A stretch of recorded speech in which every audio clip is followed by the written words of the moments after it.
selalu berusaha menyimpan sesuatu yang bisa membawa manfaat, baik untuk dirinya, untuk anak cucunya, maupun untuk keluarganya, untuk masa kini dan masa depannya. Kadang simpanan itu berbentuk uang, kadang berupa tanah, lain saat berbentuk pabrik, dan lain sebagainya. Sementara masa depan yang paling pasti adalah akhirat. Jika untuk masa depan dunia kita rela memeras keringat, membanting tulang, pergi pagi dan pulang petang, menyimpan uang, menyimpan tanah, menyimpan pabrik, pernahkah kita merenung jika satu saat kiamat datang, kita dibangkitkan dari kubur masing-masing, berdiri di padang mahsyar untuk mempertanggungjawabkan seluruh kegiatan hidup kita di dunia ini, lalu kita akan menuju ke alam akhirat. Sudahkah kita mempunyai simpanan untuk akhirat kita? Pada pertemuan kali ini saya ingin menyampaikan sebuah hadis di mana Rasulullah sallallahu alaihi wasallam bersabda, "Arba'un min kanzil jannah." Simpanan sorga ada 4 macam. Yang pertama, ikhfa'us sadaqah, menyembunyikan sedekah. Saudara-saudara kaum muslimin, sebagaimana yang kita maklum bahwa Allah Subhanahu wa taala melebihkan sebagian rezeki dari kita terhadap yang lain. Ada yang kaya, ada yang setengah kaya, ada yang miskin, ada yang setengah miskin, dan selanjutnya. Ada yang gajinya kecil tapi penghasilannya gede. Ada yang penghasilannya gede tapi nggak punya gaji. Ada juga yang memang gajinya gede dan penghasilannya gede. Kelebihan rezeki merupakan sunnatullah dan tidak harus membuat kita merasa lebih dari yang lain.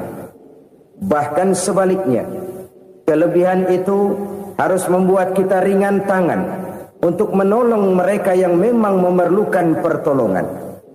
Kalau saudara diberikan ilmu, maka pertanyaan akhirat cuma satu: ilmumu kau amalkan untuk apa? Kalau saudara diberikan umur yang panjang, pengadilan akhirat juga bertanya satu: umurmu kau habiskan di mana? Tapi kalau saudara diberikan harta, pengadilan akhirat akan bertanya 2: hartamu kau dapat dari mana? Kau belanjakan kemana? Dari mananya ditanya dan kemananya juga ditanya. Oleh karena kita akan dimintakan pertanggungan jawab, maka amanah yang bernama harta ini harus kita gunakan dengan sebaik-baiknya. Ada penggunaan yang merupakan kewajiban, itu zakat namanya. Ada penggunaan yang sewaktu-waktu, itu infak namanya. Ada yang lebih sewaktu-waktu lagi, dan itu sedekah namanya. Zakat dia terikat oleh haul dan nisab, oleh putaran batas waktu dan ukuran dari harta itu sendiri. Sedangkan infak terikat oleh situasi dan kondisi perekonomian seseorang. Sedangkan sedekah tidak terikat dengan apapun. Dalam kondisi seperti apapun kita bisa melakukan sedekah dengan yang terkecil sekalipun. Sampai-sampai Rasulullah sallallahu alaihi wasallam mengajarkan, la tahqiranna minal ma'rufi syai'an walau an talqa akhaka biwajhin talik. Atau ada hadis, tabassumuka fi wajhi akhika laka shadaqah. Senyumanmu kepada temanmu adalah sedekah. Jadi untuk melakukan sedekah tidak harus dalam berbentuk uang. Dengan ilmu kita bisa sedekah. Dengan tenaga kita bisa bersedekah, dengan pikiran kita bisa bersedekah, bahkan senyum kepada teman itu pun sedekah. Jadi kalau sedekah dengan uang memang belum punya uang, nyengir aja banyakin. Itu asal pada tempatnya, jangan lalu ketemu tiang listrik cengengesan. Tentu tidak pada tempatnya dan tidak wajar. Nah, sedekah yang paling dicintai Allah adalah sedekah yang disembunyikan. Artinya, jauh dari sifat riya. Kan kadang-kadang ada orang sedekah itu disebutkan namanya, apa tidak bagus? Kalau memang niatnya ikhlas, ya bagus-bagus saja. Untuk memberikan sugesti kepada yang lain. Di Fulan bin Fulan nyumbang sekian, diumumkan. Boleh kalau niatnya untuk memberikan rangsangan kepada yang lain supaya dia menyumbang lebih besar dari orang tadi. Tapi kalau itu mendatangkan riya, maka sedekah yang paling dicintai Allah adalah sedekah yang disembunyikan. Tangan kiri saja tidak tahu apa yang diberikan oleh tangan kanan. Sedekah yang dilakukan dengan ikhlas akan merupakan perbendaharaan surga, tersembunyi dari pandangan orang lain, tidak seorang pun tahu. Karena memang sikap yang baik adalah melupakan kebaikan dan mengingat kesalahan. Itu salah satu ciri orang bahagia. Orang yang selalu mengingat kesalahannya dan berusaha melupakan segala kebaikannya. Kalau dia akan ada kebaikan, dia tidak bisa ikut, dia merasa rugi karena dia merasa belum pernah berbuat baik. Tapi kalau akan melakukan kesalahan baru, dia ingat kesalahan yang sudah-sudah, sehingga terhalang baginya untuk melakukan satu kesalahan baru. Demikianlah saudara-saudara, bahwa Allah melebihkan rizki sebagian kita dari yang lain, agar terjadi tolong-menolong dalam kehidupan ini. Jadi kesenjangan yang nature, kesenjangan yang alami, itu sunnatullah. Ada yang kaya, ada yang miskin, ada yang kelas menengah. Nah, kenapa lalu sekarang kita berusaha mengentaskan kemiskinan? Oleh karena adanya kesenjangan struktural. Kalau yang kaya bisa semakin kaya, kenapa yang miskin tidak bisa naik jadi ikut sedikit kaya? Sebab pada dasarnya Islam adalah agama yang sejak turunnya sudah berupaya memerangi kemiskinan. Bahkan dikatakan kemiskinan itu mendekatkan kepada kekufuran. Orang kalau miskin udah dekat banget sama kafir. Gampang menjadi kafir. Berapa banyak saudara-saudara kita yang oleh karena soal perut, oleh karena soal materi, terpaksa meninggalkan dan menanggalkan akidahnya. Menjual petunjuk yang diberikan Allah dengan kesenangan dunia yang cuma sebentar ini. Na'udzubillah, thumma na'udzubillah. Jadi makin kita sembunyikan satu sedekah, semakin banyak perbendaharaan kita di surga. Sedekah yang paling dicintai Allah adalah sedekah yang disembunyikan. Malahan ada seorang sufi, dia punya kebiasaan kalau pergi sholat Jumat dia bawa uang, itu uang dia taruh di bawah tikar masjid. Dia niat sedekah kepada siapa saja yang nemuin itu duit. Maksudnya apa? Supaya yang nemuin nggak tahu siapa yang punya duit. Demikian dia saking ingin menyembunyikan sedekahnya. Karena sifat riya itu bisa memakan amal kita sendiri.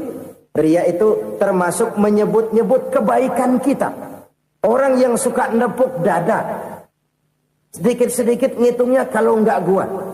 Tuh kalau nggak gua tuh yang belah situ, kalau nggak gua. Iya, kalau nggak lu kenapa emang? Orang yang suka menepuk jasad, tuh biasanya memang begitu, saudara-saudara. Kalau perang lagi berkecamuk, orang nggak sempat ngaku jadi pahlawan. Tapi begitu perang selesai, yang kagak kenal bedil ngaku pahlawan, mas. Itu sesuatu yang biasa. Oleh karenanya, orang-orang yang ikhlas dalam bersedekah, disembunyikannya sedekah itu, Allah cinta betul. Malahan ada hadis memberikan jaminan, inna sedaqatal mar'il muslimi tazidu fil umri wa tadfa'u mitatas su'i. Sesungguhnya sedekahnya seorang mukmin tazidu fil umri, bisa menambah umur panjang. Wa tadfa'u mitatas su'i, dan menyelamatkan manusia dari mati secara su'ul khatimah. Jadi siapa yang kepengen panjang umur, banyaklah sedekah. Yang bosan hidup, pelit terus. Sedekah menambah panjang umur dan menyelamatkan manusia dari mati secara su'ul khatimah. Pak, katanya umur itu nggak bisa ditambah, nggak bisa dikurangin. Kapan? Kalau ajal sudah datang. Wa idza jaa ajaluhum la yastakhiruna sa'atan wa la yastakdimun. Kalau ajal datang tidak bisa dimajukan, tidak bisa dimundurkan. Itu kalau ajal sudah datang. Tidak bisa lagi umur ditambah dikurangi, sudah datang. Tapi kalau belum datang, itu kan haknya Allah. Mau ditambah, mau dikurangi, hak prerogatif Allah. Sebagai pencipta manusia, Allah Maha Kuasa dan Maha Mampu. Sedekah ini menambah panjang umur dan menyelamatkan manusia dari mati secara su'ul khatimah. Itu orang mati kan sama ya, kondisinya mati, nggak nafas. Tapi hakikat mati kan lain-lain. Ada yang mati itu husnul khatimah, baik akhirnya. Misalnya lagi ngaji mati, lagi sholat mati, lagi sedekah mati. Ini yang dinamakan dengan husnul khatimah, baik di akhirnya. Sebaliknya ada yang su'ul khatimah, jelek di akhirnya. Ini yang jadi catatan akhir. Lagi nyekek botol, mampus. Lagi banting kartu, modar. Su'ul khatimah, jelek pada akhirnya. Sedekah menyelamatkan manusia dari mati secara su'ul khatimah. Dan kita semua kepengen mendapat husnul khatimah, jauh dari su'ul khatimah. Oleh sebab itu yang bisa menyelamatkan kita dari penyakit itu antara lain adalah sedekah yang disembunyikan. Yang dikerjakan dengan ikhlas karena Allah. Tidak karena kepengen dipuji orang, tidak karena ingin dikatakan orang pemurah, sebab orang dermawan itu orang yang memberi tanpa harus diminta. Kalau masih harus diminta, ya belum dermawan namanya, masih harus diminta. Kalau nggak diminta ya tulus, lolos, polos. Saudara-saudara kaum muslimin rahimakumullah. Harta adalah amanat dan akan kita pertanggungjawabkan. Allah melebihkan rizki sebagian kita dari yang lain agar kita saling tolong menolong, bantu membantu. Nabi janjikan siapa yang meringankan beban saudaranya muslim di dunia, Allah akan meringankan bebannya di akhirat nanti. Sebuah jaminan dari baginda Nabi. Si orang yang kita bantu barangkali tidak bisa membalas, Allah yang akan membalas lewat jalan lain yang tidak pernah kita sangka-sangka. Ada orang tanya, Pak, ini ada orang nyumbang masjid sambil marah-marah, bagaimana? Saya bilang sumbangannya aja ambil, marahnya jangan. Marahnya jangan diambil, itu urusan dia. Saudara-saudara kaum muslimin rahimakumullah. Umat Islam ini kan umat yang punya potensi besar. Kadang kita merenung, kenapa kadang-kadang pembangunan masjid kok lambat sekali? Kalau hotel hari ini peletakan pertama, bulan depan peresmian. Supermarket hari ini peletakan batu pertama, minggu depan peresmian. Tapi kalau sudah yang namanya masjid, kadang-kadang peletakan batu pertama sekaligus jadi batu terakhir. 3 tahun, 4 tahun, campur nebar jalak di jalanan, duit dijaring kayak ikan sepat. Apa tidak ada orang Islam yang kaya? Banyak. Apa tidak ada pengusaha muslim yang jadi konglomerat? Ada. Lalu yang belum banyak itu yang komit terhadap nilai-nilai agamanya. Akhirnya kita jatuh jadi umat yang lemah. Belum ada pengusaha konglomerat muslim buka pabrik supermi cap beduk misalnya umpamanya atau pabrik kecap cap sorban supaya identitas keislamannya sedikit kelihatan. Kita jatuh jadi umat yang lemah karena potensi tidak terinventarisir dengan baik. Kita ini ibarat kompor yang cuma matengin nasi orang lain. Potensi kita dimanfaatkan oleh orang lain. Ukhuwah Islamiyah kita baru terbatas kepada silaturahmi. Ukhuwah di bidang ekonomi kita lemah, ukhuwah di bidang kebudayaan kita lemah, apalagi ukhuwah di bidang politik kita lebih rapuh lagi. Padahal ukhuwah itu adalah totalitas kehidupan manusia, menyangkut ipolexosbud, memerlukan nilai-nilai ukhuwah. Jadi oleh karena itu mari kita menyadari di dalam harta kita, walaupun kita yang cari, pergi pagi, pulang sore, peras keringat, banting tulang, di sana ada harta anak yatim. Di sana ada hak masjid. Di sana ada hak pesantren, di sana ada hak jihad. Berbahagialah seseorang apabila dia oleh Allah dijadikan keran. Keran itu menyimpan air, tapi tidak untuk dirinya, tapi disalurkannya kepada mereka yang memang memerlukannya. Saudara-saudara kaum muslimin rahimakumullah, ini yang pertama. Jadi perbendaharaan surga adalah menyembunyikan sedekah. Orang lain nggak tahu, kita pun nggak pernah ngitung-ngitung. Kita anggap lewat begitu saja, padahal itu deposit akhirat. Satu. Yang kedua, perbendaharaan surga itu apa? Wa kitmanul musibah, menyembunyikan kesulitan. Kadang orang takut menghadapi kesulitan. Tapi makin kita merenung, hidup ini kan sebenarnya urusan. Takut sama urusan, ya jangan hidup. Tandanya orang hidup itu kalau punya urusan. Urusan melupakan problem. Problem sering menimbulkan kesulitan. Kesulitan bukan untuk ditakuti, tapi untuk diatasi dan dicarikan jalan keluarnya. Siapa sih orangnya yang gak pernah sulit-sulit? Makin tinggi status sosialnya, makin gede urusannya. Makin tinggi kualitas imannya, makin berat tingkat kesulitannya. Cuma memang yang namanya enak itu seperti pelangi.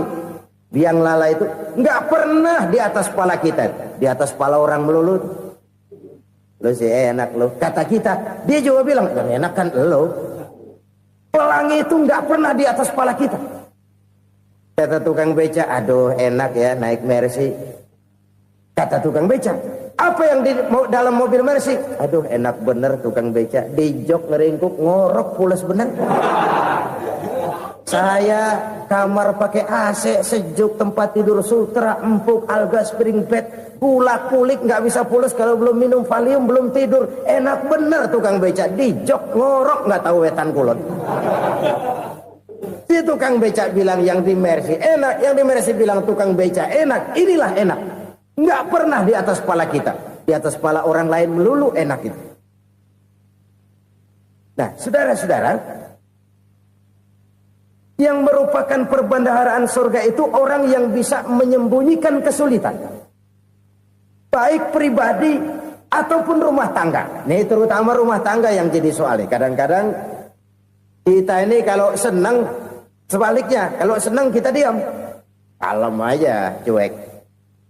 Banyak banget duit kita, bawaan diam aja udah. Malah ketemu orang takut. Tapi begitu susah, sekampung tahu. Padahal Nabi mengajarkan perbendaharaan surga itu menyembunyikan musibah, menyembunyikan kesulitan. Kalau enak, cerita sama orang-orang. Kalau nggak enak, rasain sendiri, tekan sendiri, atasin sendiri. Kita kan sebaliknya. Senang kita diam, asal lagi susah, paling tidak kita nyari teman buat cerita kesusahan. Siapa orangnya yang nggak pernah susah? Cuma soalnya bagaimana kita mengatasi kesusahan itu sendiri. Begitu juga misalnya kalau orang sudah berumah tangga, itu orang tuanya harus menjadi tempat dia cerita yang enak-enak saja. Yang nggak enak rasain berdua, selesaikan berdua, atasin berdua. Jangan dibalik. Asal senang diam, giliran susah saja. Maknya laporan. Terbalik. Bisa menjaga security informasi. Makan sama bayam, keluar diem, malah seluitan. Enak amat lo makan daging ayam. Security informasi. Saudara-saudara kaum muslimin rahimakumullah. Ujian yang terberat itu yang pernah diberikan kepada para nabi, para rasul, para aulia, para ulama. Makin tinggi keimanan, makin berat bentuk kesulitan. Ayo saya kemukakan satu contoh saja. Ada seorang nabi yang kaya, nabi kaya, namanya Nabi Ayub. Iblis kalau orang begini kan keki, ibadahnya rajin, kaya. Nih yang kayak begini susah digodain. Kalau ibadahnya rajin, miskin, kali bisa disogok. Sini imannya mantap, ibadahnya rajin, kaya, nabi lagi. Tapi namanya iblis, nggak kurang akal. Laporan, Tuhan, kenapa Les? Ya ini bahasa saya, bahasa Qur'annya sih nggak gitu. Itu hambamu yang namanya Ayub, dia rajin ibadah cuma karena dikasih kaya aja. Coba kasih miskin dia, berhenti dia sembahyang. Ah, kamu bisa aja. Saya tahu Ayub itu hambaku yang ikhlas. Saya buktiin Tuhan, silahkan. Dibuktiin lah, iblis turun ke alamin. Yang mula-mula dia lakukan, dia rusak sawah ladang Nabi Ayub. Dia binasakan binatang ternak Nabi Ayub. Sehingga dalam waktu singkat, jatuhlah Nabi Ayub dari orang paling kaya, jadi orang paling miskin. Beliau masih ibadah di mihrab dalam masjid. Datang iblis. Saudara Ayub, ya, lagi ngapain? Ibadah. Nyembah Allah, nyembah Allah. Oh, percuma. Kenapa? Tuhan yang ente sembah nih, dia udah bikin miskin ente. Sawah ladang ente hancur lebur, binatang ternak binasa. Sekarang ente jadi orang paling miskin. Ngapain nyembah Tuhan kayak begitu? Tekor. Udah berhenti dah ibadah, berhenti ibadah. Ini iblis sama Tuhan laporannya lain, yang dikerjakan kepada Nabi Ayub juga lain. Benar begitu iblis, kata Nabi Ayub. Iya, sawah ladang saya habis, buras. Binatang ternak saya binasa, binasa. Saya miskin, bangpak. Apa jawab Nabi Ayub? Bukan innalillahi, ya, ini hebat. Alhamdulillahillazi a'tani wa akhza minni. Segala puji bagi Allah yang telah memberikan harta kepada saya dan sekarang mengambilnya lagi. Alhamdulillah. Allah yang ngasih, Allah yang ambil. Itu mah urusan Allah. Iblis cuman ibadah jalan terus, sujud lagi Nabi Ayub. Iblis seleher gondok banget. Dasar Nabi nggak mempan dia apa-apain. Miskin malah alhamdulillah. Allah yang ngasih, Allah yang ambil. Jadi kalau kita tidak komit, kita tidak terikat kepada kaya, miskin, senang, susah, apa yang bisa bikin kita susah? Jadikan kekayaan, kemiskinan, jadikan senang, susah sebagai anak buah yang bisa kita atur. Jangan kekayaan ngatur kita, jangan kemiskinan ngatur kita. Kita yang harus mengatur mereka. Senang, susah, kaya, miskin, bahagia, sengsara, jadikan itu anak buah yang bisa kita atur. Kalau sekarang kita kaya, lain saat boleh jadi kita miskin, semiskin-miskinnya. Allah yang ngasih, Allah yang ambil. Tenaga mana yang bisa menghalangi? Ibadah jalan terus. Iblis makin gondok. Dasar Nabi loh.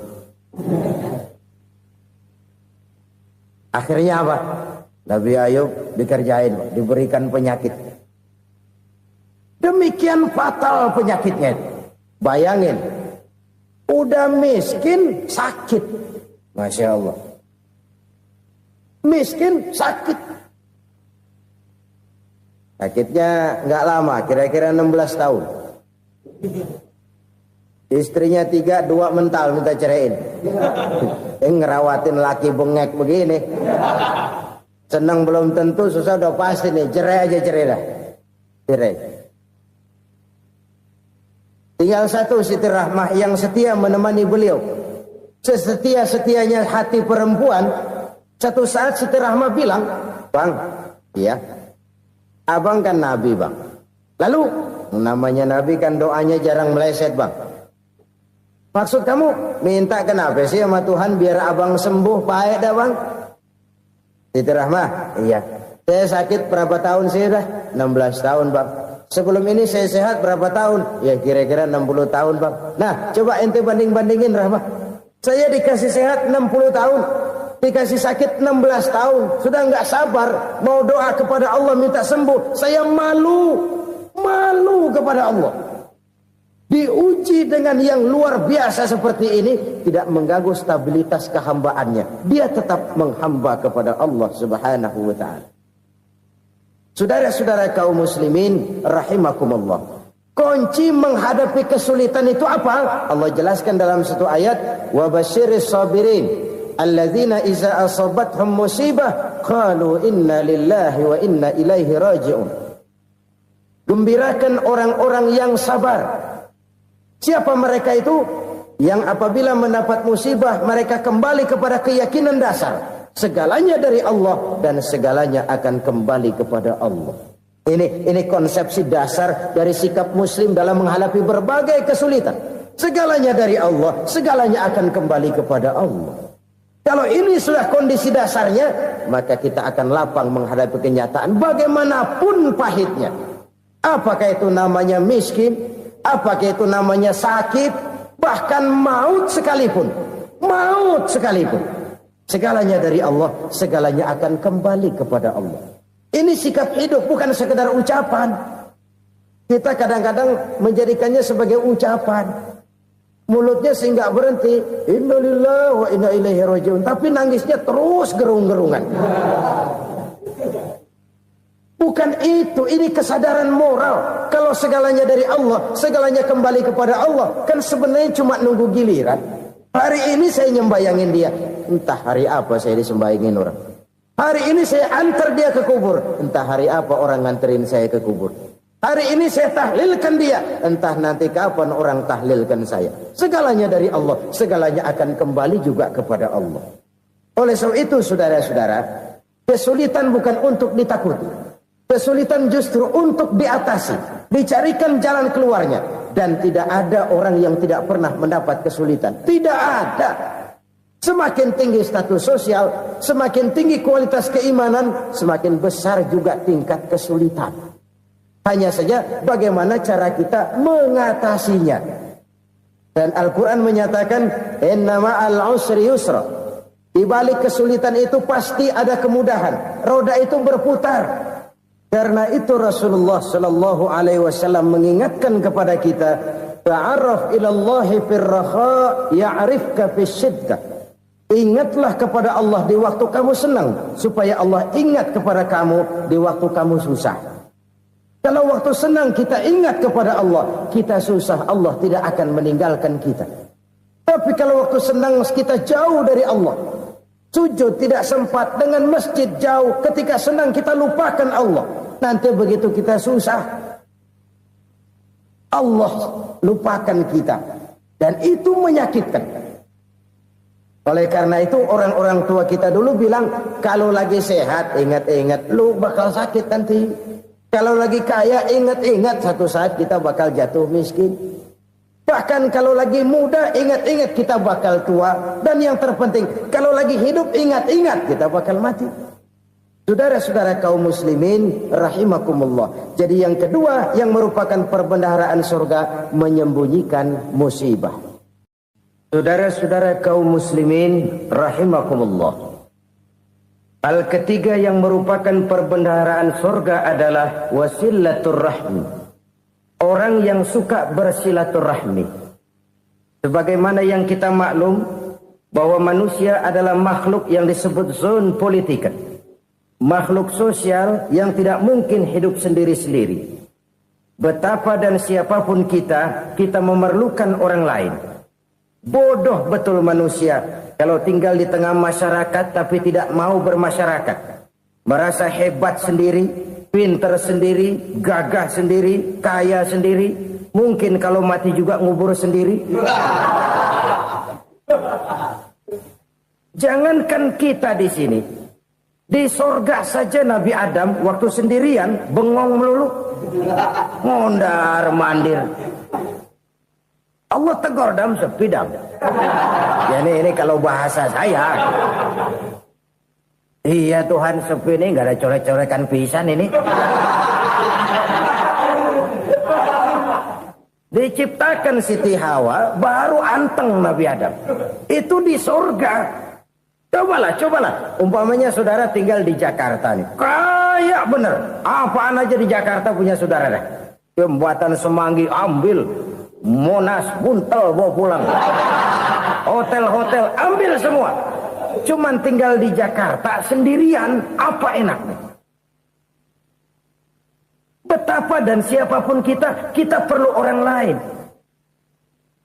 Tidak ada seorang pun yang bisa memenuhi kebutuhan hidupnya secara sendiri-sendiri. Nah, Islam telah menyelamatkan manusia dari ras diskriminasi. Mengikat manusia dengan persaudaraan yang berlandaskan kepada akidah. Karena itu dianjurkan bersilaturahmi. Bahkan Nabi menyatakan, man arada ayyubsata lahu fi rizqihi wa yunsa'a fi atharihi falyasil rahimah. Siapa yang kepengen diluaskan rezekinya dan dipanjangkan usianya, banyaklah ia bersilaturahmi. Siapa yang kepengen dimudahkan rezekinya, hendaknya ia banyak bersilaturahmi. Kalau banyak teman, kesulitan kan paling tidak ada tempat cerita. Udah susah, sendirian kita pikirin diri, nggak ada tempat tukar pikiran. Cepet banget sama bengek. Dilawan sendiri. Nah, secara makro kita bisa berkata, tidak mungkin ada kemenangan kalau tidak ada kekuatan. Tidak ada kekuatan kalau tidak ada kesatuan dan persatuan. Tidak mungkin ada kesatuan dan persatuan tanpa semangat silaturahmi. Kalau umat Islam mau menang, dia harus kuat. Kalau umat Islam mau kuat, dia harus bersatu. Kalau umat Islam mau bersatu, dia harus membudayakan silaturahmi ini.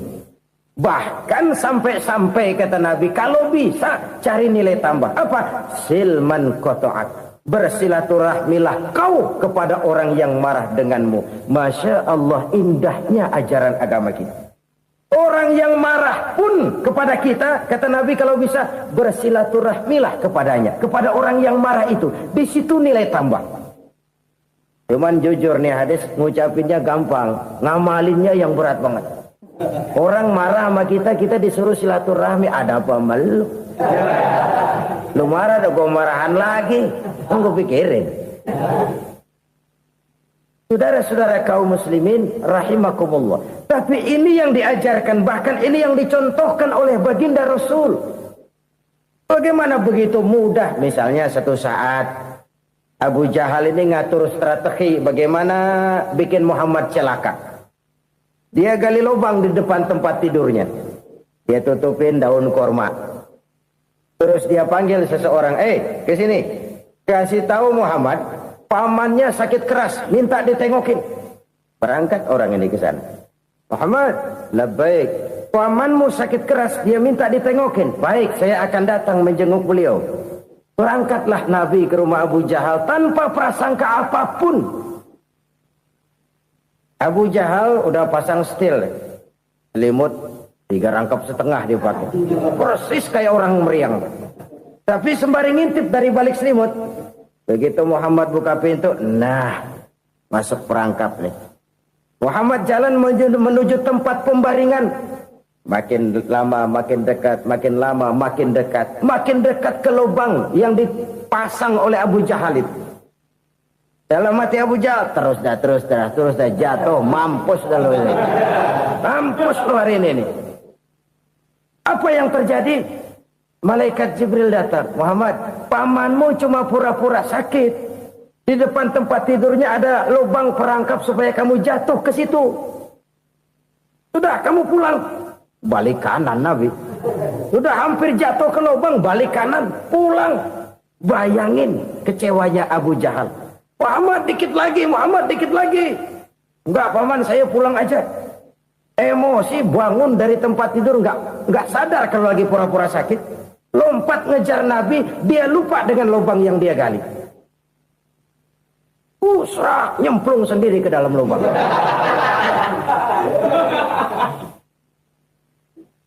Nabi terus berlalu. Ini terjadi keanehan. Jatuh ke lubang yang dia gali itu sebenarnya nggak terlalu dalam ya, antara 3-4 meteran lah. Tolong saya jatuh ke lubang ini. Datanglah pelayan-pelayannya itu. Angkat saya dari sini. Oh, yang ngulurin tambang. Satu gulung, belum juga nyampe itu tambang. Kurang, beli lagi ke warung. Sambung, ulur lagi, nggak juga bisa sampai. Wah, ini kerjaan Muhammad ini. Tolong, siapa salah seorang kamu ke rumah Muhammad, kasih tahu encangnya kecebur. Minta ditolongin. Sampaikan kepada Rasul. Kenapa? Pamanmu jatuh ke lubang, Muhammad minta tolong diangkatin. Tambang udah nyambung-nyambung nggak nyampe juga. Ya, nanti saya datang, saya tolong. Coba. Nyata-nyata orang berniat jahat mau mencelakakan dia. Datang dia menolong. Ini yang disebut air tuba dibalas air susu ya ini. Bukan sebaliknya. Air tuba dibalas air susu. Paman, kecebur ya? Iya Muhammad, tolong ini. Pegang tangan saya. Nabi ulurkan tangannya. Nyampe. Dipegang oleh Abu Jahal. Diangkat ke atas. Sampai atas. Apa kata Abu Jahal? Sihirmu memang hebat Muhammad. Udah ditolongin dikata sihir. Yang enak kita kemplang kan itu orang begitu. Urusan apa? Tapi inilah akhlak. Kalau bisa kamu bersilaturahmilah dengan orang yang marah kepadamu sekalipun. Orang marah kita tetap baik. So, kalau kita berbuat baik sama orang yang memang baik, rasanya sih biasa-biasa aja. Orang baik kita baik lagi, ya draw aja, belum ada nilai tambah di situ. Baru ada nilai tambah kalau kita bisa berbuat baik kepada orang yang nyakitin kita. Itu namanya kita setingkat di atas dia. Dia sakitin kita, kita berbuat baik sama dia. Dia pelit sama kita, kita baik sama dia. Dia marahin kita, kita deketin dia. Di situ kita punya nilai tambah. Jadi siapa yang ingin diluaskan rezekinya kata Nabi dan dipanjangkan umurnya, hendaklah ia banyak-banyak bersilaturahmi. Sederhana sebenarnya silaturahmi, tapi silaturahmi membangkitkan semangat kesatuan dan persatuan. Kesatuan dan persatuan melahirkan kekuatan. Dalam matematika 1 ditambah 1 pasti 2. Tapi di tengah masyarakat 1 orang takut ditambah 1 orang takut, hasilnya jadi 2 orang setengah berani. Kenapa setengah berani? Karena udah berdua. Tadi pan takut sendirian. Kalau dia kumpul turu-turu takutlah jadi berani. Kita yang lemah, kita yang tidak berdaya, kita yang miskin, kalau mau kompak bersatu, apa yang nggak bisa kita kerjain? Apalagi tinggal di kota besar, pilihan cuma 2. Bertahan atau minggir. Bertahan atau minggir. Untuk bisa bertahan harus mampu bersaing. Untuk mampu bersaing harus punya keahlian. Keahlian harus ditunjang dengan pendidikan, ditambah oleh kekompakan sebagai umat. Udah miskin mencar mulu, orang injak kita. Orang nggak pandang urusan apa yang malu. Oleh karena itu silaturahmi pada hakikatnya merupakan roh dari ukhuwah yang diajarkan oleh agama kita. Bagaimana Islam menyelamatkan masyarakat manusia dari ras diskriminasi, mengikat manusia, dan tidak ada persaudaraan yang lebih indah selain persaudaraan yang diikat dengan nilai-nilai akidah. Sepanjang orang di jalan Allah, itulah saudara kita. Keluar dia dari jalan Allah, selesailah persaudaraan sampai di situ.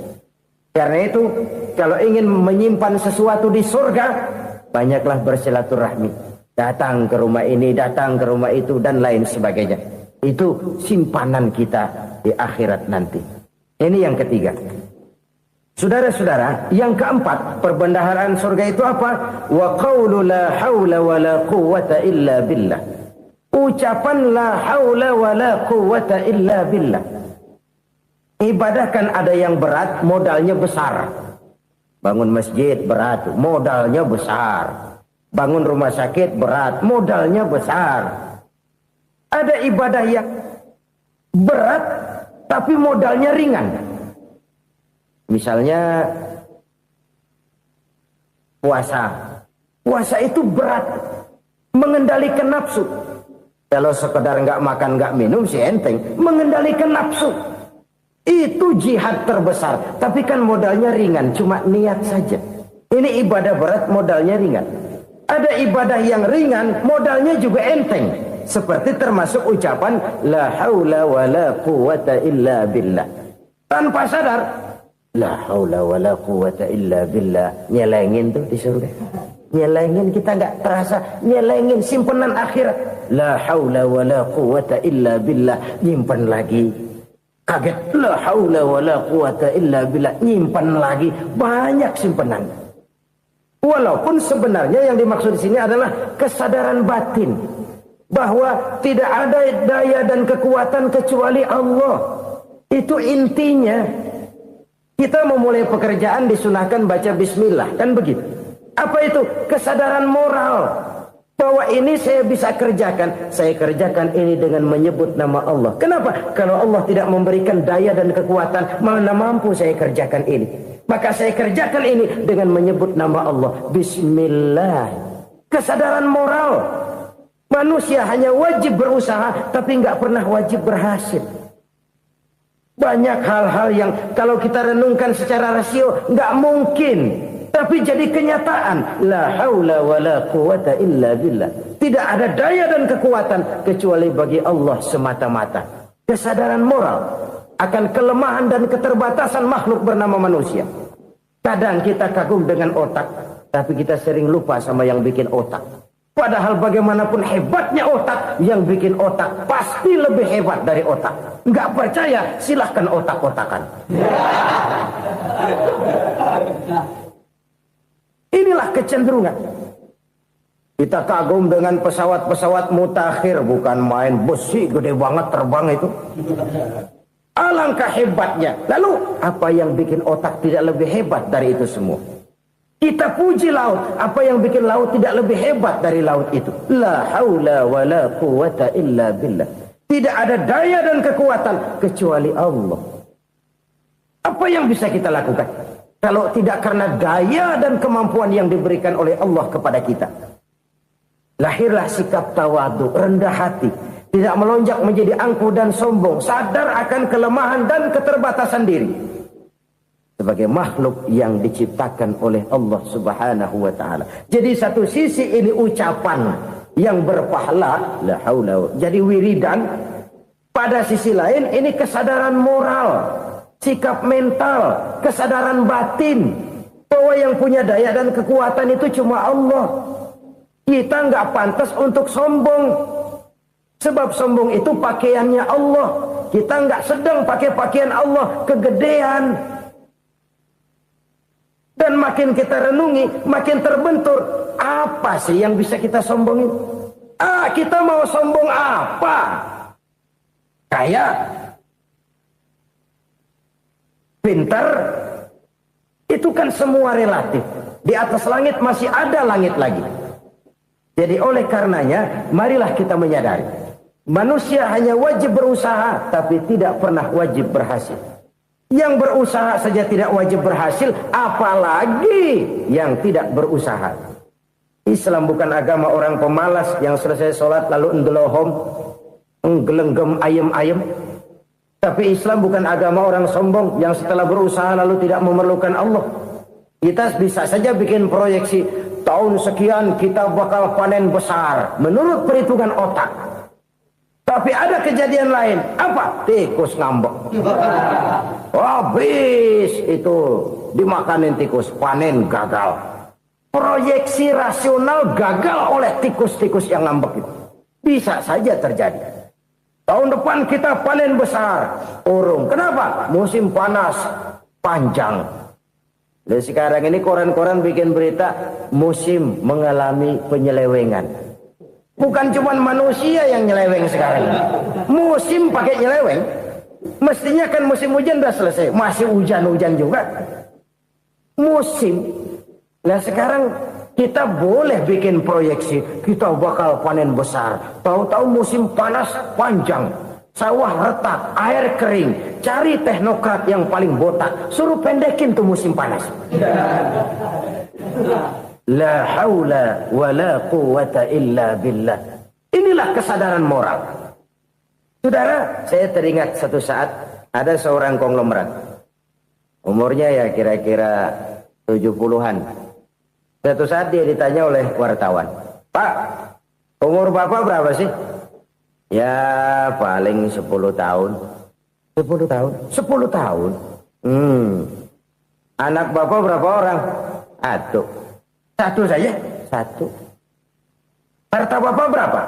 Ya paling-paling bangsa 7 juta kali. 7 juta? Iya. Pak, kenapa Bapak bohongi saya? Bapak punya buku biografi. Koran-koran, majalah-majalah banyak memuat cerita riwayat hidup Bapak. Saya tahu umur Bapak 70. Kenapa bilang cuma 7 tahun? Saya tahu anak Bapak 8. Kenapa cuma bilang 1? Saya tahu harta bapak miliaran, mungkin triliunan, pabrik di mana-mana, bank di mana-mana. Kenapa bilang uang bapak cuma 7 juta? Nah, kata si konglomerat tadi, kamu benar nak, kamu benar. Umur saya kalau jumlahnya memang 70 nak. Cuman ingat-ingat saya, baru 7 tahun terakhir ini saya sujud. Baru 7 tahun terakhir ini saya berusaha dekat dengan Allah. Saya laksanakan perintahnya, saya jauhi larangannya. 7 tahun inilah rasanya yang ada nilainya di hadapan Allah. Yang 63 tahun matong, kelabu, kelem umur gue. Habis untuk maksiat, untuk munkarat. Maka ketika ditanya tadi, umur saya 7 tahun itu. Oh begitu Pak. Oh iya. Lalu anak Pak. Anak bapak kan 8. Kenapa bilang cuma 1? Nah, kalau jumlah hitungannya memang anak saya 8. Tapi dari 8 orang ini rasanya cuma 1 nih. Yang bakal jadi buah hati, belahan jantung. Pelanjut cerita, penerus sejarah. Bakal jadi anak soleh yang akan mendoakan saya. Cuma 1 rasanya anak saya ini yang bakal jadi buah hati saya. Besar-besaran saya. Yang akan mendoakan di kubur saya. Yang akan mendoakan di akhirat saya. Yang 7 orang mana, Masya Allah, yang atu tenggeng, yang atu nyekek botol mulu, yang atu nggak karu-karuan. Makanya saya bilang 1 anak saya yang akan bisa mendoakan saya. Oh begitu Pak. Iya. Nah harta Pak, harta bapak kan triliunan, pabrik bapak di mana-mana, uang bapak hampir di tiap bank-bank besar. Kenapa bilang cuma 7 juta? Betul kau nak. Harta saya kalau jumlahnya memang miliaran, triliunan mungkin. Tapi yang saya ingat baru 7 juta tuh yang saya belanjakan di jalan Allah. Saya nyumbang masjid, saya santuni yatim piatu, saya bantu pembangunan pesantren, saya bantu pembangunan rumah sakit Islam. Itu yang akan saya bawa pulang ke akhirat, yang 7 juta itu. Yang triliunan itu nanti akan diperebutkan oleh anak-anak saya sebagai waris saya. Jadi harta saya 7 juta itu yang bakal nemenin saya di akhirat. Yang akan saya bawa pulang jadi teman saya. Saudara-saudara kaum muslimin, jangan-jangan orang tua itu adalah kita-kita ini. Jangan-jangan kita-kita ini adalah orang tua itu. Jangan-jangan itu potret dari diri kita masing-masing. Dari sekian umur yang diberikan Allah, berapa tahun yang ada nilainya di hadapan Allah? Dari sekian anak-anak yang merupakan amanah, berapa yang akan mendoakan kita sebagai orang tuanya menjadi anak soleh?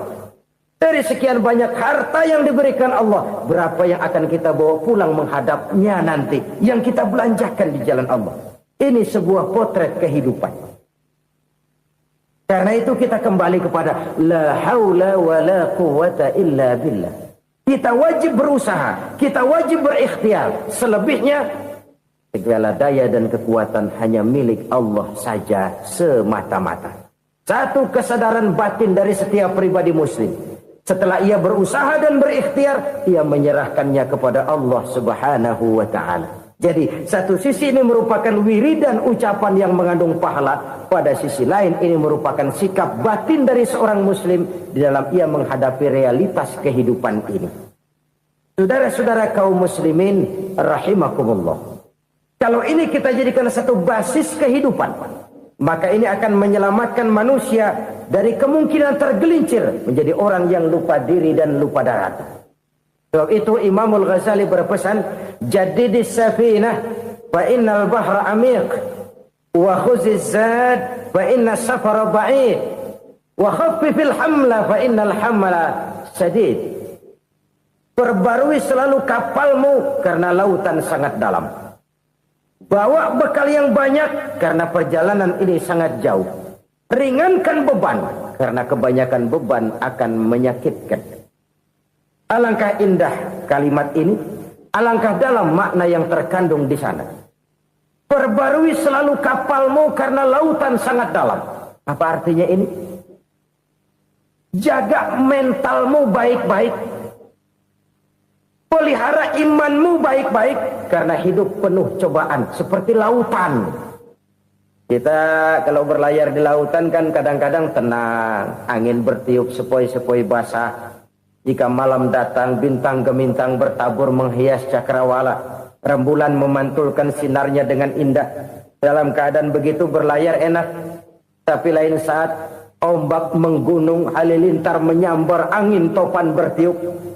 Berapa banyak sudah saudara-saudara kita yang tenggelam di lautan dunia tanpa sadar bahwa dia belum sampai kepada pantai yang akan dituju. Berapa banyak sudah saudara-saudara kita yang tenggelam di lautan dunia ini tanpa sempat bangkit lagi. Dia menyangka sudah sampai kepada tujuannya. Hati-hati kapal jangan sampai bocor karena lautan sangat dalam. Iman ini jaga baik-baik karena hidup penuh dengan ujian. Wa khuzizat fa inna safara ba'id. Bawa bekal yang banyak karena perjalanan sangat jauh. Saudara mau ke Bandung, bawa duit. Saudara mau ke Surabaya, banyakan lagi duitnya. Saudara mau ke Mekah, gepokan, iketan tuh duit nggak lembaran lagi. Makin jauh perjalanan, makin banyak bekal yang harus kita bawa. Kalau saudara dari Jakarta mau ke Surabaya, kagak bawa duit berangkat juga, itu sih bukan berani namanya, nekat. Sampai Surabaya belum tentu, sengsara di jalan udah pasti. Kenapa? Nggak bawa bekal berangkat. Sama juga kita nih, misalnya belum sempat sembahyang, mati. Waduh, berani banget orang. Belum punya bekal, mati. Sengsara di jalan. Atau bekal tidak cukup. Dari Jakarta saudara mau ke Surabaya, bawa duit 500 perak. Paling jauh Cikampek nyampenya itu. Paling jauh itu. Antara jauhnya perjalanan dengan bekal yang saudara bawa tidak seimbang. Hidup ini perjalanan panjang. A walking tour. Dimulai dari alam arwah. Sebelum jasad diciptakan, roh diciptakan lebih dulu. Dari situ pindah ke alam rahim. Dari alam rahim pindah ke alam dunia. Dari alam dunia pindah ke alam barzah. Baru menuju akhirat. Satu perjalanan panjang. Kalau bekal tidak bawa, sengsara di jalan. Bawa bekal yang banyak karena perjalanan ini sangat jauh. Wa khaffifil hamla, ringankan beban karena beban itu cuma akan menyulitkan. Kalau bekal itu sih keperluan, tapi beban nggak kita perluin, coba ngeberat-beratin. Apa ini beban? Dosa, kecurangan, kebatilan, kezoliman, ketidakadilan, kesewenang-wenangan.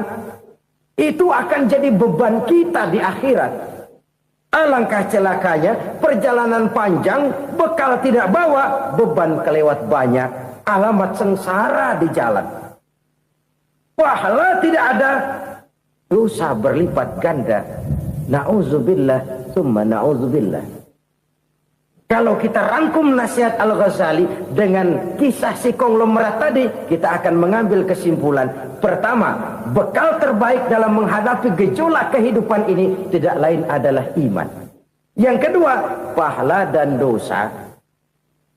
Dua hal kontroversial.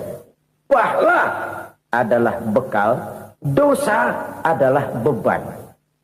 Tapi kita sekarang kan tidak begitu terangsang kepada yang abstrak. Orang berlomba mencari yang konkret-konkret saja. Yang real. Kalau memang dosa, benjol dong. Kira-kira begitu. Kira-kira begitu. Persis orang Yahudi dulu. Orang Yahudi itu kan pernah minta kepada Nabi Musa.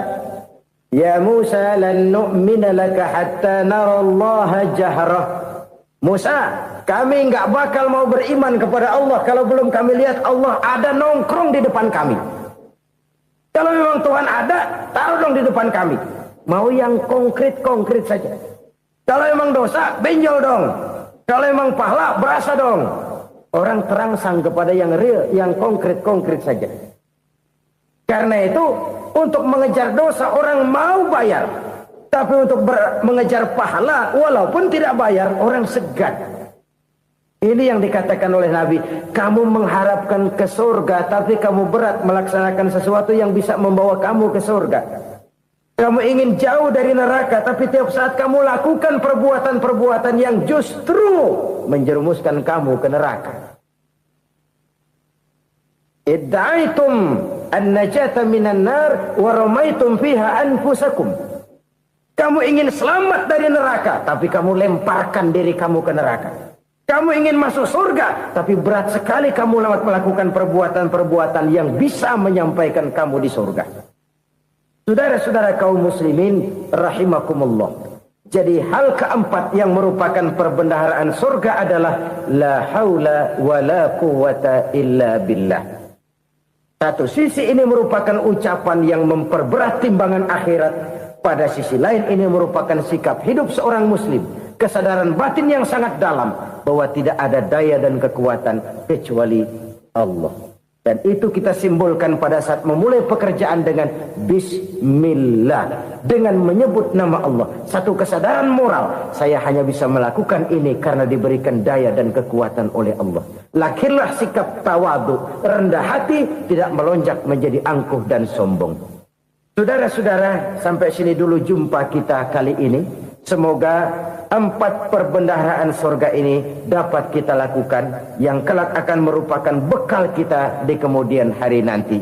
Amin ya rabbal alamin.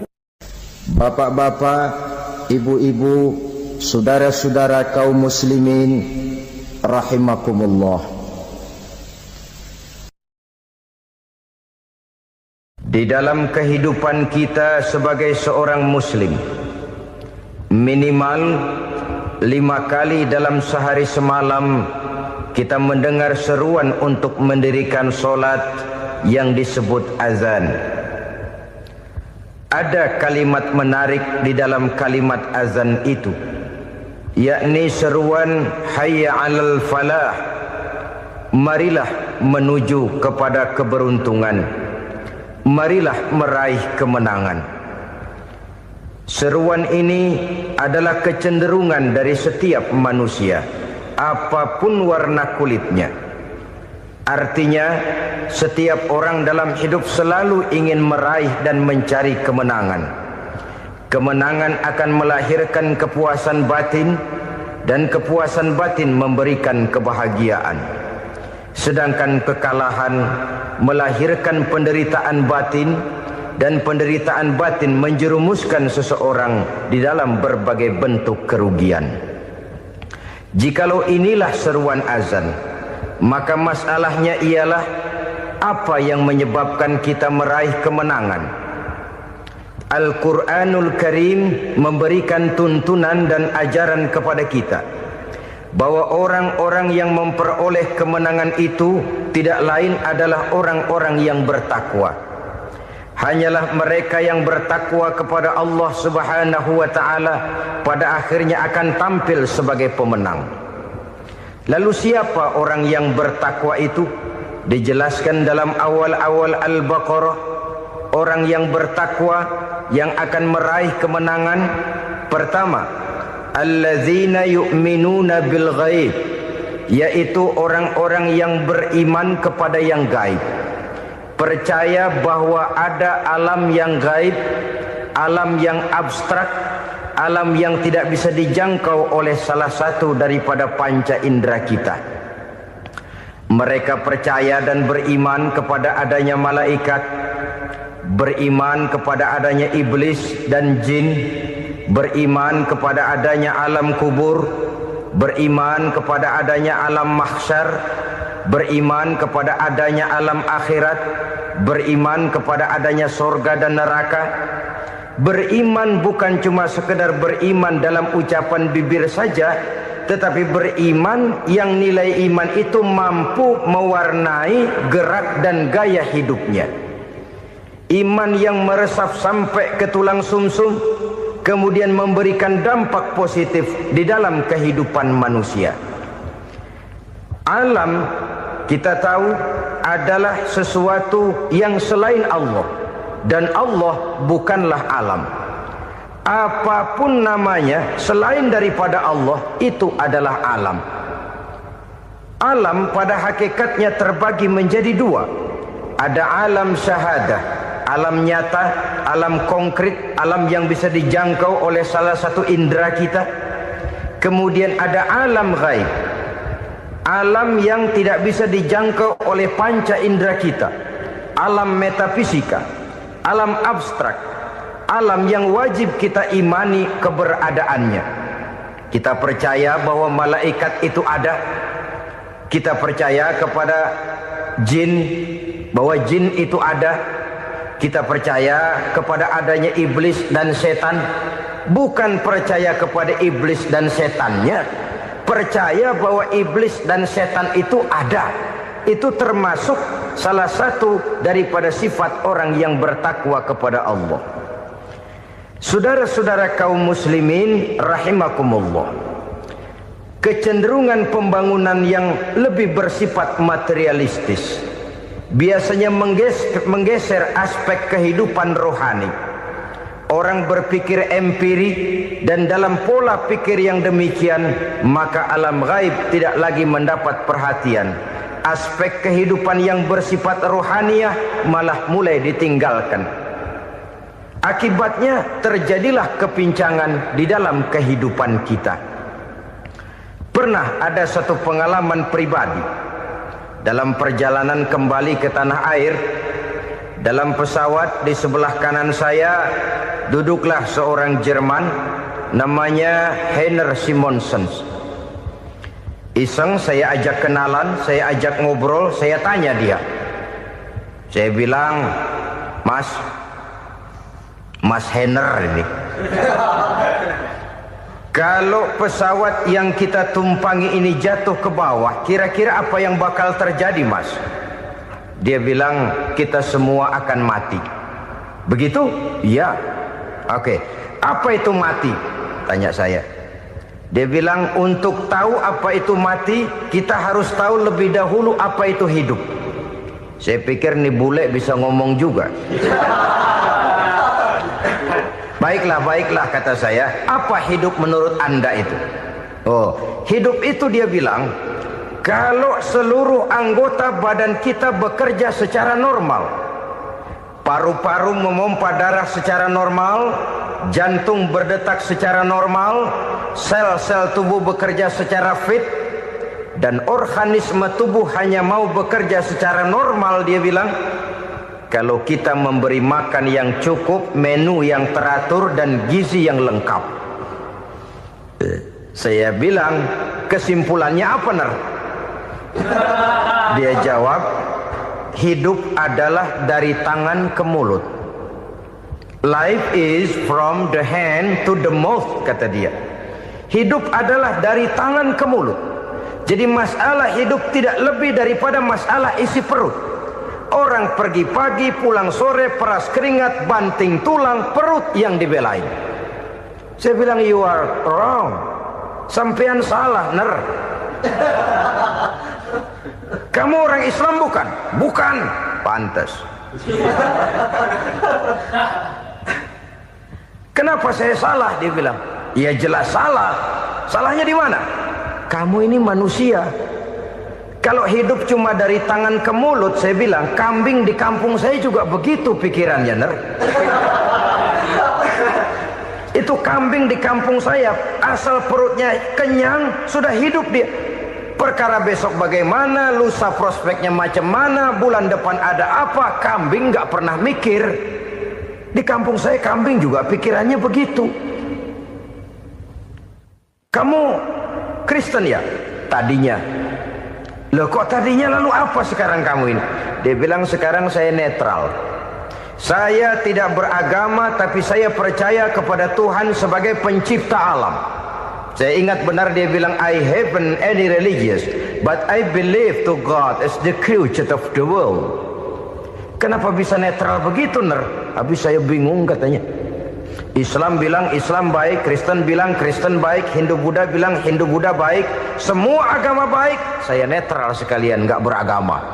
Yang penting saya percaya kepada Tuhan. Saya bilang, Ner, kamu ini kayak orang mau beli celana. Lalu bingung. Yang satu bilang Levi's bagus, yang satu bilang Blue Jean hebat, yang satu bilang Wool England hebat. Celana ini hebat, celana itu bagus, celana ini hebat. Semua celana bagus, kamu bingung. Akhirnya netral, tidak pakai celana. Itu juga salah. Saya pikir-pikir, kemudian saya melihat bahwa dua pola berpikir Heiner ini nampaknya sudah mulai menggejala di lingkungan masyarakat bangsa kita. Disadari atau tidak, secara jujur kita harus berkata, dua pola pemikiran Heiner ini mulai berkembang di tengah masyarakat bangsa kita. Pertama, pola pikir materialisme. Hidup adalah dari tangan ke mulut. Masalah hidup tidak lebih masalah isi perut. Itu yang perlu dibela, dan disitulah arti kehidupan. Pergi pagi, pulang sore, peras keringat, banting tulang untuk mempertahankan perut. Kalau sudah kemari cara orang berpikir, maka buat apa percaya kepada yang gaib? Untuk apa sholat? Untuk apa puasa? Untuk apa zakat? Untuk apa menghadiri majelis taklim? Tanpa kepercayaan kepada yang gaib, hidup berjalan menurut alur empiris dan materialis. Kalau sudah ke sana cara orang berpikir, biasanya orang lalu cenderung menghalalkan segala cara. Hanyalah orang yang percaya bahwa akhirat ada. Hanyalah orang yang percaya bahwa alam kubur itu ada. Hanyalah orang yang percaya bahwa malaikat itu ada, hidupnya akan lebih terarah dan terkendali. Karena kepercayaan kepada yang gaib, yang merupakan fase daripada kehidupan setelah hidup yang sekarang ini, mewarnai gerak pribadi seseorang di dalam dia melakukan kegiatan hidupnya. Pola berpikir materialisme, disadari atau tidak, mulai menggejala di lingkungan masyarakat bangsa kita. Hidup tidak lebih dari urusan tangan ke mulut, mulut ke tangan, tangan ke mulut. Asal perut sudah kenyang, hiduplah sudah. Perkara bagaimana prospek hari yang akan datang, bagaimana akhirat, tidak jadi persoalan. Ini yang oleh Nabi diperingatkan, ad-dunya sijnul mu'min wa jannatul kafir. Dunia adalah penjara bagi orang beriman dan surga bagi orang kafir. Dulu di zaman Belanda hadis ini pernah disalah tafsirkan, disalah artikan, digunakan sebagai senjata untuk mengkebiri dan membuat impoten umat Islam. Sudahlah umat Islam gak usah macam-macam, kata Belanda. Dunia ini kan penjara buat orang Islam, surga buat orang kafir. Di penjara jangan bertingkah.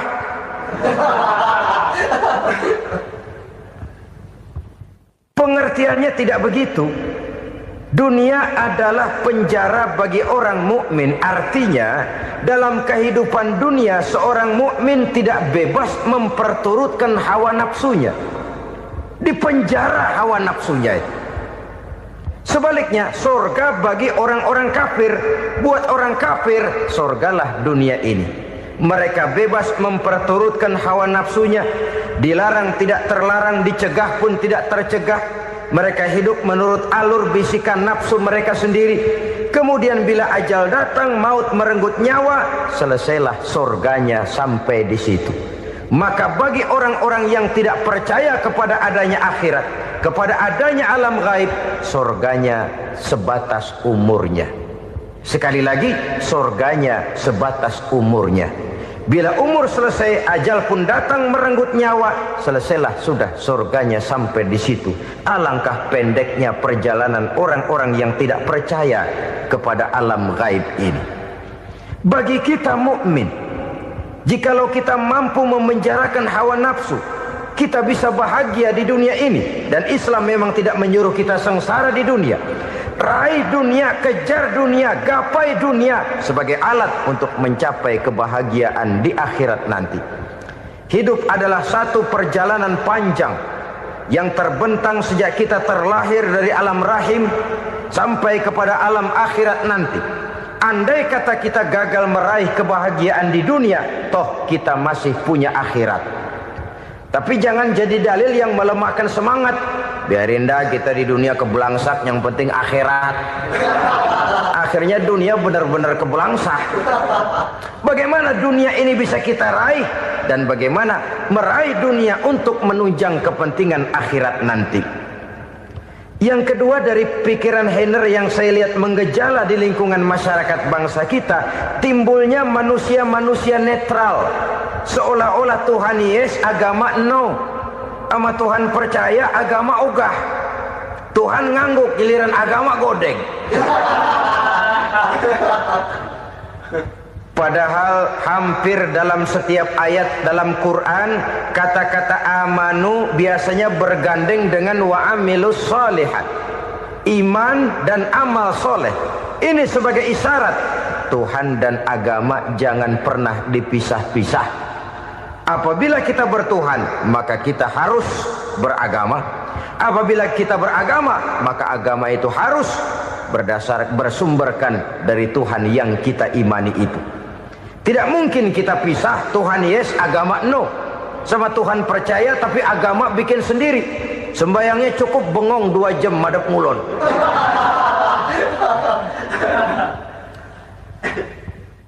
Saudara-saudara kaum muslimin rahimakumullah.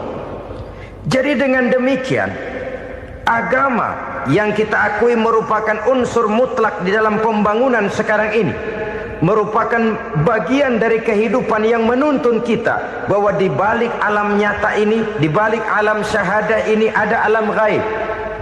Dan mudabbir, murabbi, yang mengatur, yang menguasai, yang memelihara baik dia alam nyata, baik dia alam gaib, tidak lain adalah Allah Subhanahu wa ta'ala.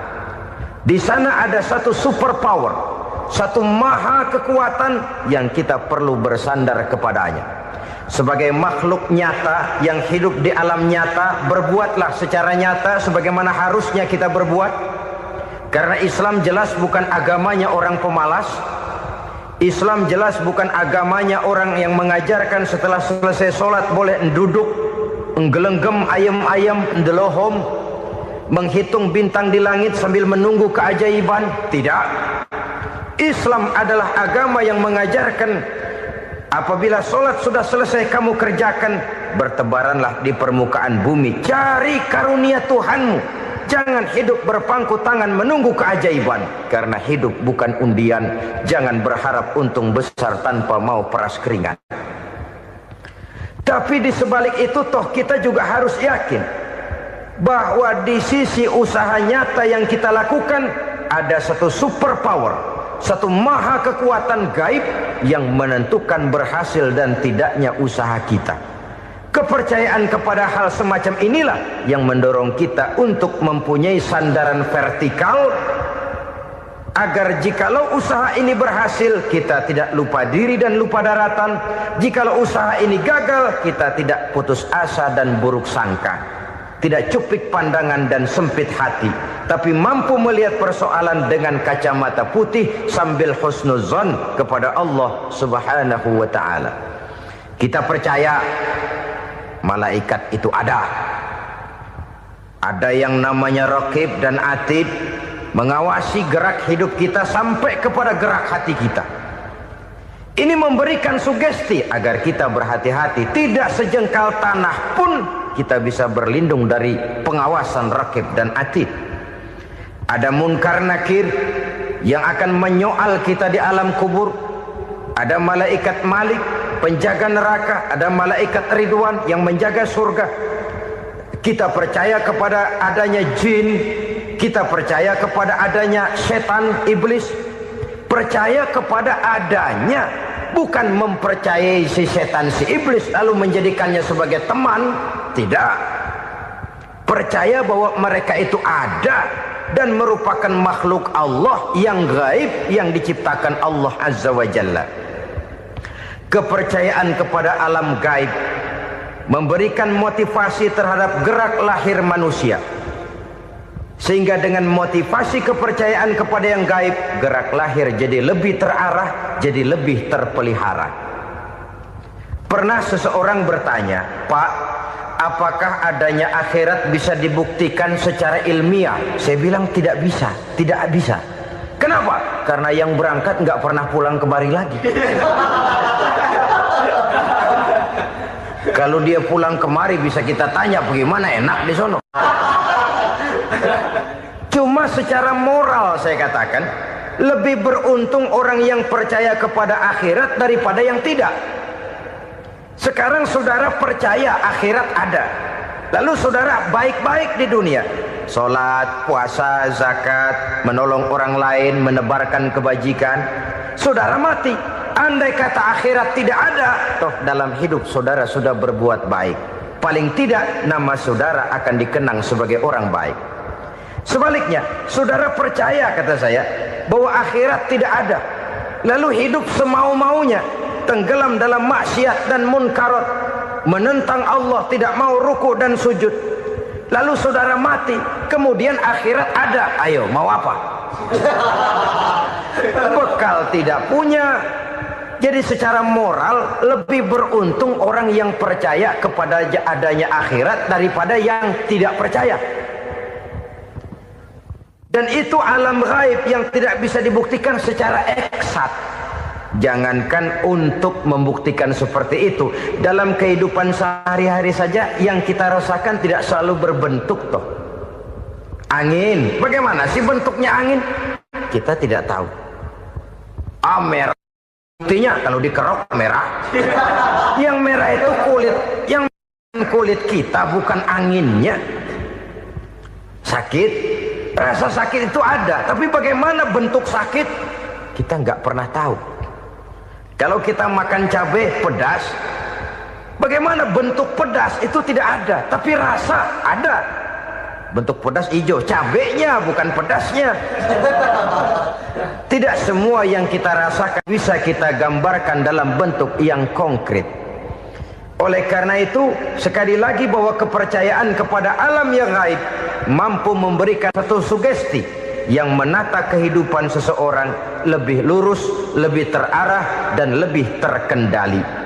Maka wajar kalau kepercayaan kepada yang gaib mengantarkan seseorang untuk meraih kemenangan. Kenapa? Dia percaya kepada yang gaib, bahwa akhirat ada, bahwa alam kubur ada, bahwa pertanggungan jawab itu ada. Maka dia lalu tidak hidup saenae udele dewe gitu loh. Tidak hidup menurut seleranya sendiri, terarah, teratur. Ini cirinya yang pertama, orang bertakwa yang akan meraih kemenangan, mereka beriman, mereka percaya kepada yang gaib. Bahkan hal-hal konkret saja selalu berangkat dari yang gaib. Saudara-saudara, para remaja, para pemuda sekarang ini tidak pernah tahu toh siapa yang akan jadi teman hidup saudara. Kita bisa saja ngerancang, mentargetkan, tapi toh akhirnya yang namanya jodoh bukan kekuasaan kita. Rezeki di luar kemampuan kita. Begitu juga ajal. Maut, jodoh, ajal adalah contoh-contoh konkret bahwa pada akhirnya yang gaiblah yang menentukan. Bertahun-tahun ngelancong, emang jodoh seret, nggak jadi.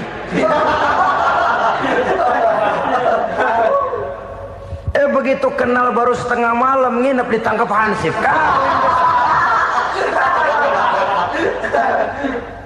Hal-hal semacam itu kadang-kadang kita berpikir suuzon, gile, perempuannya cakep banget, lakinya rebek amat. Memang begitulah jodohnya. Memang begitulah jodohnya. Saudara hadirin ma'asyiral muslimin yang saya hormati, jadi hal-hal yang konkret saja kita yakini sepenuhnya ditentukan oleh satu superpower yang gaib itu tadi. Dari sanalah segala ketentuan itu berangkat dan kesanalah segalanya akan kembali. Maka kepercayaan kepada yang gaib meluruskan gerak hidup seseorang dan itu akan mengantarkan dia kepada meraih kemenangan. Satu. Yang kedua, wa yuqimuna shalah. Orang bertakwa yang akan meraih kemenangan itu adalah orang-orang yang mendirikan sholat. Kenapa sholat mengantarkan orang untuk meraih kemenangan? Yang jelas, inna sholata tanha anil fahsya'i wal munkar. Sholat mampu mencegah manusia dari perbuatan keji dan munkar.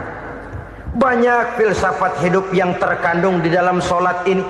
Sejak kita wudhu sampai kita menghadap ke arah kiblat, sampai kita melakukan gerak-gerak sholat, maka agama itu harus bersumberkan dari Tuhan yang kita imani itu.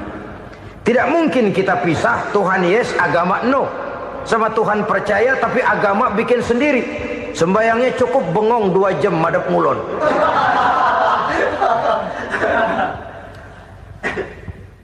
Saudara-saudara kaum muslimin rahimakumullah. Jadi dengan demikian agama yang kita akui merupakan unsur mutlak di dalam pembangunan sekarang ini, merupakan bagian dari kehidupan yang menuntun kita bahwa di balik alam nyata ini, di balik alam syahadah ini ada alam gaib. Dan mudabbir, murabbi, yang mengatur, yang menguasai, yang memelihara baik dia alam nyata, baik dia alam gaib, tidak lain adalah Allah Subhanahu wa ta'ala. Di sana ada satu super power, satu maha kekuatan yang kita perlu bersandar kepadanya. Sebagai makhluk nyata yang hidup di alam nyata, berbuatlah secara nyata sebagaimana harusnya kita berbuat. Karena Islam jelas bukan agamanya orang pemalas. Islam jelas bukan agamanya orang yang mengajarkan setelah selesai sholat boleh duduk, nggelenggem ayam-ayam, ndelohom, menghitung bintang di langit sambil menunggu keajaiban. Tidak. Islam adalah agama yang mengajarkan apabila sholat sudah selesai kamu kerjakan, bertebaranlah di permukaan bumi, cari karunia Tuhanmu. Jangan hidup berpangku tangan menunggu keajaiban. Karena hidup bukan undian. Jangan berharap untung besar tanpa mau peras keringat. Tapi di sebalik itu toh kita juga harus yakin bahwa di sisi usaha nyata yang kita lakukan ada satu super power, satu maha kekuatan gaib yang menentukan berhasil dan tidaknya usaha kita. Kepercayaan kepada hal semacam inilah yang mendorong kita untuk mempunyai sandaran vertikal, agar jikalau usaha ini berhasil kita tidak lupa diri dan lupa daratan. Jikalau usaha ini gagal kita tidak putus asa dan buruk sangka, tidak cupik pandangan dan sempit hati, tapi mampu melihat persoalan dengan kacamata putih sambil husnuzon kepada Allah Subhanahu wa ta'ala. Kita percaya malaikat itu ada. Ada yang namanya raqib dan atid, mengawasi gerak hidup kita sampai kepada gerak hati kita. Ini memberikan sugesti agar kita berhati-hati, tidak sejengkal tanah pun kita bisa berlindung dari pengawasan raqib dan atid. Ada munkar nakir yang akan menyoal kita di alam kubur. Ada malaikat Malik, penjaga neraka. Ada malaikat Ridwan yang menjaga surga. Kita percaya kepada adanya jin, kita percaya kepada adanya setan, iblis. Percaya kepada adanya, bukan mempercayai si setan, si iblis lalu menjadikannya sebagai teman. Tidak. Percaya bahwa mereka itu ada dan merupakan makhluk Allah yang gaib, yang diciptakan Allah Azza wa Jalla. Kepercayaan kepada alam gaib memberikan motivasi terhadap gerak lahir manusia, sehingga dengan motivasi kepercayaan kepada yang gaib, gerak lahir jadi lebih terarah, jadi lebih terpelihara.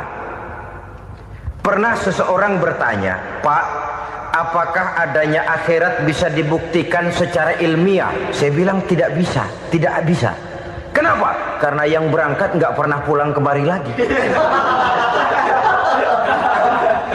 Kalau dia pulang kemari bisa kita tanya bagaimana enak di sono. Cuma secara moral saya katakan, lebih beruntung orang yang percaya kepada akhirat daripada yang tidak. Sekarang saudara percaya akhirat ada, lalu saudara baik-baik di dunia, sholat, puasa, zakat, menolong orang lain, menebarkan kebajikan. Saudara mati, andai kata akhirat tidak ada, toh dalam hidup saudara sudah berbuat baik. Paling tidak nama saudara akan dikenang sebagai orang baik. Sebaliknya, saudara percaya, kata saya, bahwa akhirat tidak ada, lalu hidup semau-maunya, tenggelam dalam maksiat dan munkarat, menentang Allah, tidak mau ruku dan sujud. Lalu saudara mati, kemudian akhirat ada, ayo mau apa? Bekal tidak punya.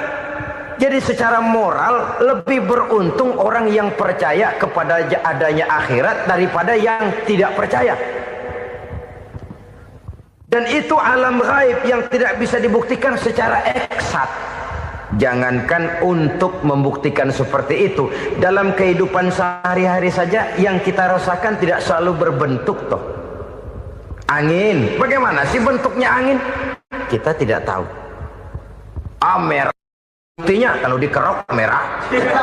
Yang merah itu kulit, yang kulit kita bukan anginnya. Sakit, rasa sakit itu ada, tapi bagaimana bentuk sakit kita nggak pernah tahu.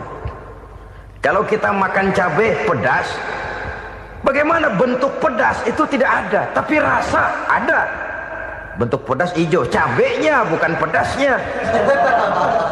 Tidak semua yang kita rasakan bisa kita gambarkan dalam bentuk yang konkret. Oleh karena itu, sekali lagi bahwa kepercayaan kepada alam yang gaib mampu memberikan satu sugesti yang menata kehidupan seseorang lebih lurus, lebih terarah, dan lebih terkendali. Maka wajar kalau kepercayaan kepada yang gaib mengantarkan seseorang untuk meraih kemenangan. Kenapa? Dia percaya kepada yang gaib, bahwa akhirat ada, bahwa alam kubur ada, bahwa pertanggungan jawab itu ada. Maka dia lalu tidak hidup saenae udele dewe, itu loh. Tidak hidup menurut seleranya sendiri, terarah, teratur. Ini cirinya yang pertama. Orang bertakwa yang akan meraih kemenangan, mereka beriman, mereka percaya kepada yang gaib. Bahkan hal-hal konkret saja selalu berangkat dari yang gaib. Saudara-saudara, para remaja, para pemuda sekarang ini tidak pernah tahu toh siapa yang akan jadi teman hidup saudara. Kita bisa saja ngerancang, mentargetkan, tapi toh akhirnya yang namanya jodoh bukan kekuasaan kita. Rezeki di luar kemampuan kita. Begitu juga ajal. Maut, jodoh, ajal adalah contoh-contoh konkret bahwa pada akhirnya yang gaiblah yang menentukan. Bertahun-tahun ngelancong, emang jodoh seret, nggak jadi.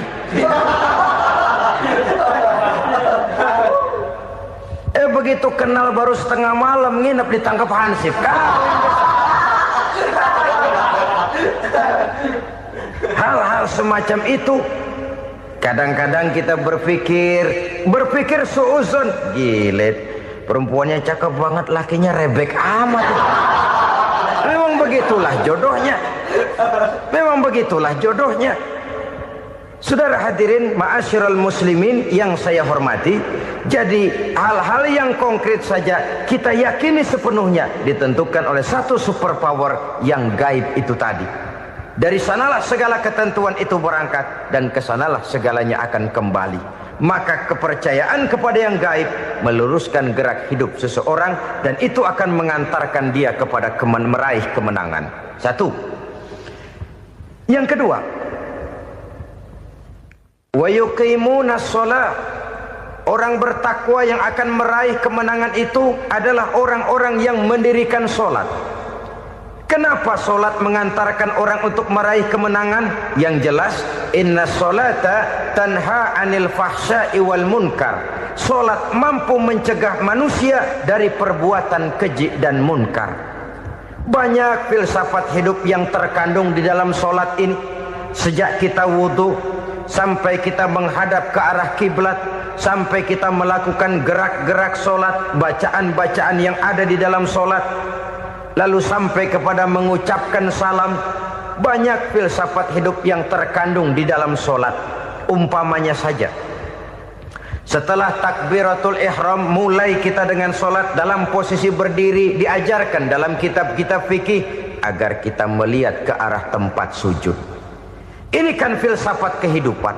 Kalau kamu sholat dalam posisi berdiri, lihat tempat sujud. Jangan sholat mata jelalatan, sebab nanti bisa mengurangi kekhusyuan.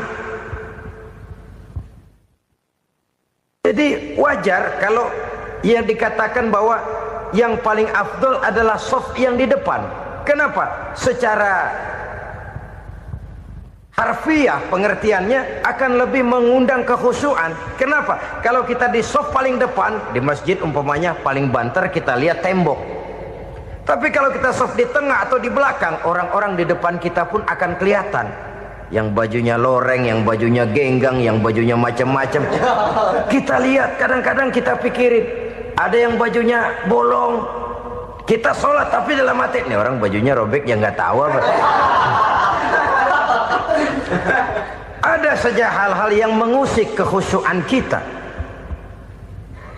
Oleh sebab itu diajarkan dalam posisi berdiri, lihat, arahkan pandangan matamu kepada tempat sujud. Ini kan filsafat kehidupan. Maksudnya apa? Kalau lagi diri, lihat dong tempat sujud. Kalau udah di atas, ingat dong sama yang bawah. Kalau sudah tinggi, ingat dong dari mana kamu berangkat.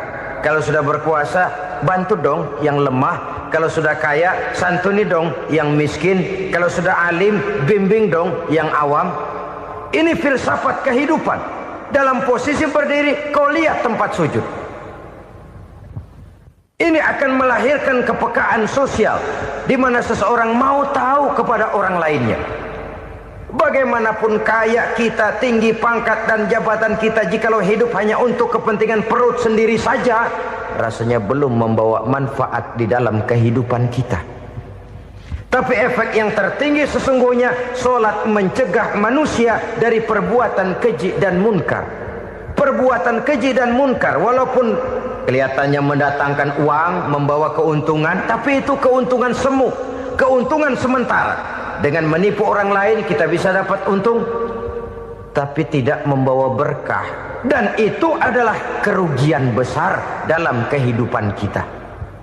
Maka untuk meraih kemenangan, harus dimulai dengan membentuk kepribadian yang tegar, memiliki sandaran vertikal yang langsung kepada Allah Subhanahu wa ta'ala. Dan itu hanya bisa kita tempuh melalui jalur ibadah formal yang sudah ditentukan Allah, yakni solat yang 5 waktu.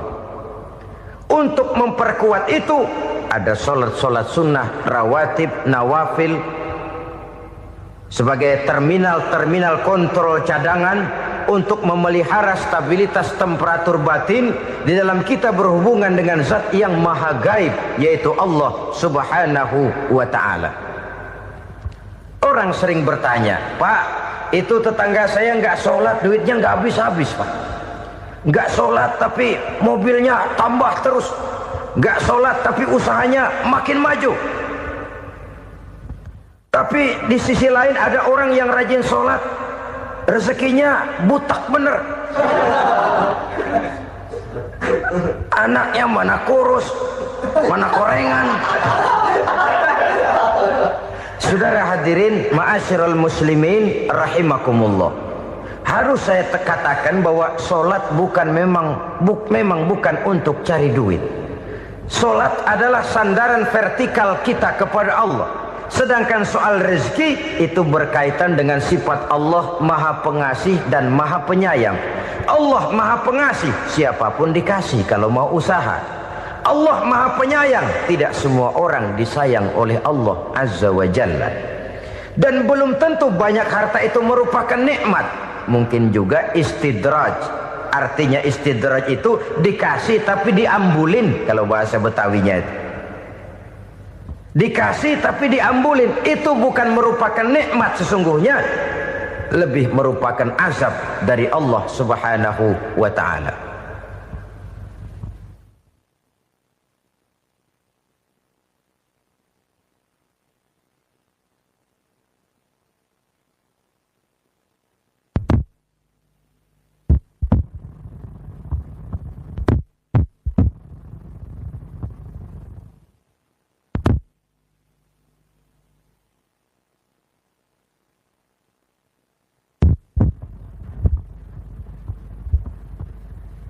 Agama mempunyai sistem solat, dan kita umat Islam telah dituntun oleh Allah Subhanahu wa ta'ala yang wajibnya 5 kali dalam sehari semalam mendirikan solat, dan itu tentu berada dalam jangkauan kemampuan manusia. Pada awalnya barangkali kita memang merasa solat itu satu kewajiban, tapi semakin kita hayati makna, manfaat dan filsafat yang terkandung di dalam ajaran solat, semakin sampai kita kepada keyakinan bahwa solat adalah keperluan kita. Sehingga pada waktu tertentu dinilai puncaknya, kita tidak lagi akan berkata saya wajib solat, tapi kita akan berkata saya perlu solat. Kalau kita sudah merasakan itu adalah keperluan kita, nah di sanalah kita baru akan merasakan ruginya kalau hal itu tidak kita laksanakan. Sepanjang kita masih berkata saya wajib sholat, kita akan lebih merasakan dia sebagai beban ketimbang sebagai keperluan.